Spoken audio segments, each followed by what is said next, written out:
새로운 운동 공동대표이신 조성돈 목사님 나오셔서 사랑과 생명 그리고 공동체라는 제목으로 말씀 나눠주시겠습니다. 오늘 와서 앞에 앉아서 이렇게 지켜보면서 제 살아가면서 이렇게 십자가가 처량하게 보였던 좀 차원이었던 것 같습니다. 명정 사진 앞에서 우리가 기도회를 함께 예배를 함께 드린다라는 것도 참 쉽지 않은 일이지만 이 십자가가 이곳 서 있다라는 것도 참 아이러니하다라는 생각을 갖습니다. 참으로 많은 아픔이 함께 있는 것 같습니다. 잠시 기도하고 시작하겠습니다. 하나님 아버지, 이 시간 주님 같이 하셔서 이 예배가 우리 유가족들에게는 위로가 되고 이 사회에는 경종이 될 수 있도록 도와주시고 이를 넘어서 이 세상에 우리가 주의 사랑을 온전히 또 실현해 갈 수 있는 그런 계기가 되도록 인도하여 주시옵소서. 예수님의 이름으로 기도드렸습니다. 아멘. 예, 제가 준비한 거 간단하게 그냥 읽으면서 하겠습니다. 제게 아들이 하나 있습니다. 둘째 아들인데 1999년생입니다. 아들이 중학교 2학년이었을 때 세월호 사건이 있었습니다. 그 당시 받았던 충격은 이루다 말할 수가 없습니다. 그야말로 남의 일 같지 않은 사건이었습니다. 이후 아들 또래는 수학여행을 경험해보지 못했습니다. 정부에서 내린 대책은 학생들의 수학여행을 금지한 것이었습니다. 그래서 아들은 수학여행이라는 학창시절에 가장 신나는 경험을 해보지 못했습니다. 그리고 대학을 가고 2년을 보냈는데 전 세계가 경험하는 코로나19가 닥쳤습니다. 시간이 지나면서 아이에게 불안이 밀려오는 것을 직접 눈으로 볼 수가 있었습니다. 곧 졸업도 하고 취직도 해야 하는데 모든 것이 불확실하게 되었습니다. 어느 날 아무 이유 없이 불안하다며 울고 있는 아들을 봤습니다. 3학년 마치고는 늦게 공익으로 군대를 갔습니다. 재작년에는 한강에서 손군이 익사하는 사건이 일어났습니다. 수많은 논란 가운데 술에 취해서 일어난 우발적 사건으로 결론이 났습니다만 아직도 한강에 가면 의문을 밝혀달라는 게시물이 있습니다. 손군은 아들의 한 건너의 친구입니다. 학교 동창이기도 합니다. 그래서 아들에게는 더욱 충격이 컸습니다. 그 트라우마는 아직도 우리가 집 앞 한강을 나갈 때마다 찾아옵니다. 작년에는 이태원 참사가 있었습니다. 꽃다운 청춘이 159명이 사망했다고 합니다. 공익으로 근무하던 아들은 그날 집에 있었습니다. 지금도 기억이 납니다. 함께 아들과 축구를 보고 있었습니다. 근데 그때 아들 핸드폰에 카톡이 불이 나게 오기 시작했습니다. 현장에 있던 친구들이 보낸 사진이었습니다. 뉴스와는 다른 현장의 모습들이 속속 들어왔습니다. 그 충격은 다 말로 할 수 없었습니다. 아들은 그날 가자는 친구들이 있었던 모양입니다. 대학 친구들, 동네에 있는 중고등학교 친구들이 그룹 지어서 같이 가자고 했습니다. 그런데 혼자 빠졌나 봅니다. 그래서 불안한 마음에 아들은 밤새 카톡을 한 것 같습니다. 서로 생사를 확인하느라 그랬을 것입니다. 다음날 물어보니 대학 선배 하나가 밤새 연락이 안 되었다고 합니다.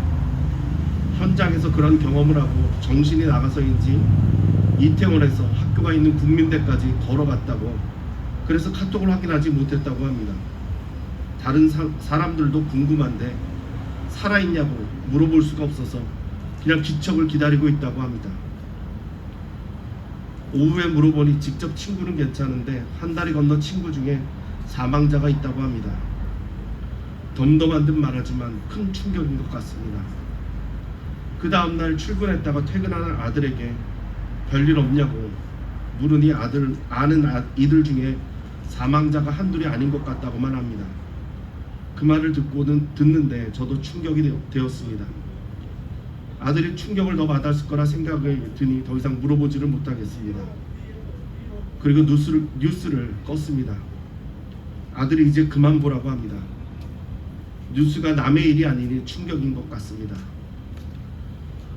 우리 아들만의 일은 아닐 것입니다. 이 일보다 더 무서운 일들이 우리 가운데 더 많이 있었을 것이고요. 구의역에서, 노동 현장에서 아직 어른도 되어보지 못한 친구들이 죽어간 것을 우리가 기억합니다. 여자라는 이유 때문에 강남의 화장실에서, 신당역 화장실에서 죽은 이들도 있습니다. 그리고 인생을 버티지 못하고 자기 삶의 중앙에서 스스로를 포기한 이들도 있습니다. 제가 자살 예방 사업을 하면서 가장 충격적이었던 것은 청년들의 자살입니다. 10대, 20대, 30대의 사망 원인 1위가 자살이라는 것은 이미 오래된 이야기입니다. 그런데 제가 사망 원인 통계표를 보다 깜짝 놀란 적이 있습니다. 20대 사망자 중에 자살로 인해서 죽은 사람의 비율이 56.8%입니다. 즉 20대 사망자 10명 중에 6명은 자살로 인해서 죽은 것입니다.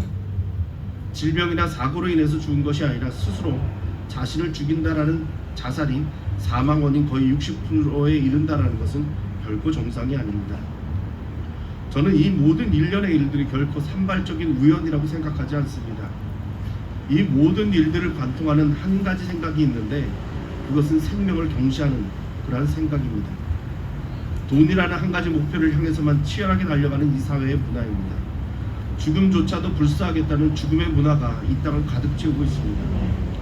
바람에 나는 겨와 같이 가볍게 흩날리며 죽음을 향해 가는 나방과 같이 불빛을 향해서만 달리는 이 땅의 가치가, 즉 문화가 그 이유입니다. 이러한 문화 가운데 생명은 절대적이지 않습니다. 특히 그것이 남의 생명이 되었을 땐 더욱 그러합니다.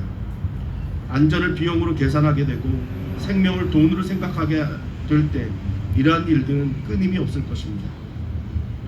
생명은 대한민국에서 그냥 주어지지 않습니다. 이것은 이미 세월호 때 학습한 바가 있습니다. 가만히 있으라는 방송으로 인해서 생떼 같은 아이들이 선실에 머물러 있다가 죽었습니다. 그래서 가만히 있으라는 하나의 생명구호와 같습니다. 물론 긍정적인 의미에서 이야기하는 것이 아니라 부정적인 의미에서 하는 말입니다. 정부를 믿고 주최 측을 믿고 공권력을 믿고 가만히 있다가는 생명을 잃을 수 있다는 말입니다. 그런데 이 말은 정말 슬픈 이야기입니다. 내가 속한 공동체가 나를 지켜주고 나를 살려줄 것이라는 믿음이 없이 이 땅을 산다라는 것이 얼마나 가슴 아픈 일입니까? 내가 알아서 살아야 한다는 각자 도생이 생존의 가치라는 것은 너무 슬픈 일이죠. 그리고 우리 청년들 치료해야 합니다. 삼포 오포 하다가 이제는 새는 것도 힘들어서 엠퍼세대라고 하는 그들을 위해 무언가를 해야 됩니다. 이제 꿈꾸는 것조차 포기하고 남은 80년을 어떻게 살아야 될지 막막하기만 한 이 청춘들을 돌아보아야 합니다. 오징어 게임에 열광하며 그들의 성공에 손뼉치지만 그게 현실인 것을 알아버린 이 청춘들에게 우리는 삶의 소망을 들려주어야 합니다. 태어나서 대학 갈 때까지, 그리고 취직할 때까지 각처진 공간에서 치열한 경쟁을 해온 청년들에게 이제 와서 구호물품 나눠준다고 해결되지 않습니다. 철창 경기장 안에 맹수로 사육해놓고 이제와 소염을 나눠준다고 해결될 일은 아닙니다. 아들로 힘들어하는 거 옆에서 보다가 이 세상이 너무하는 것 같아서 이야기해봅니다. 이제 겨우 다 키워놓고 그 빛나는 모습 쳐다보다가 시신으로 만나게 된 그 부모가 너무 안 돼서 이렇게 넋두리 해봅니다. 하지만 정말 이 사회가 이래서는 안 됩니다. 암만 빛나는 성과가 있어도 사람이 살 수 없다면 그건 지옥과 같습니다. 우리의 청춘들을 이 지옥에서 벗어나게 해주어야 합니다.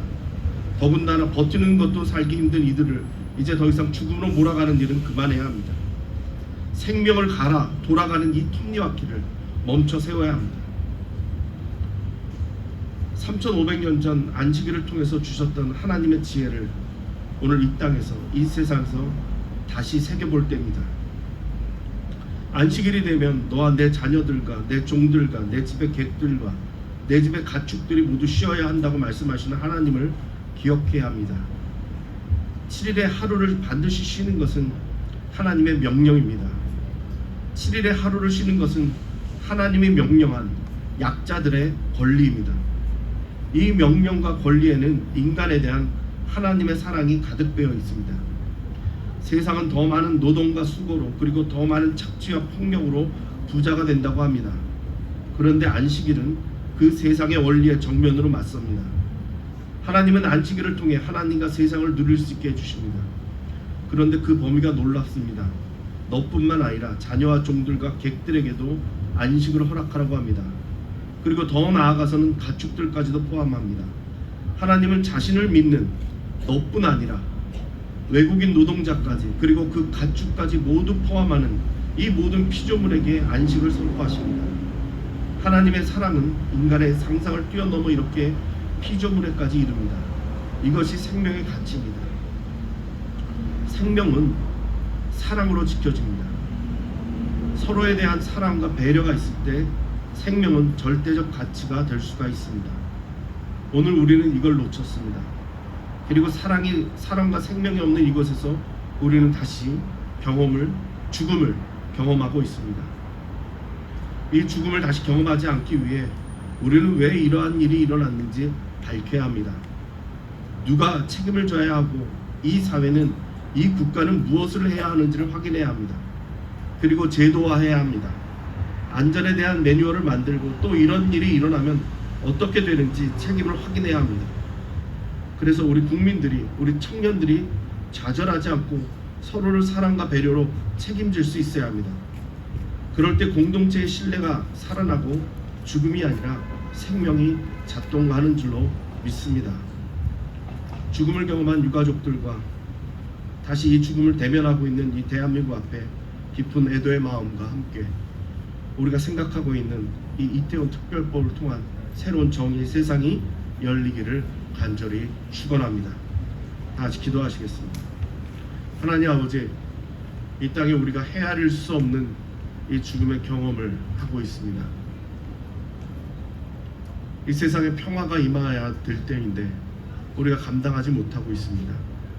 주님 주신 그 사랑과 생명과 그 정의의 가치들이 이 땅에 있어야 될 터인데 우리가 실현하지 못하고 있습니다. 이 아픔 가운데 우리가 다시 씁니다.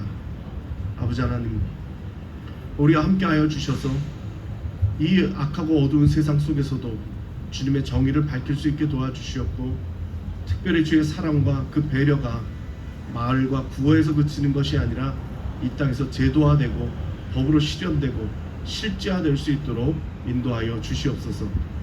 이 모든 일을 감당하고 있는 이 가족들을 위해 주님께서 위로를 허락하여 주시옵고, 이 일을 위하여 함께 수고하는 자들에게 지혜와 감당할 수 있는 능력도 허락하여 주시옵소서. 예수님의 이름으로 기도드렸습니다. 아멘.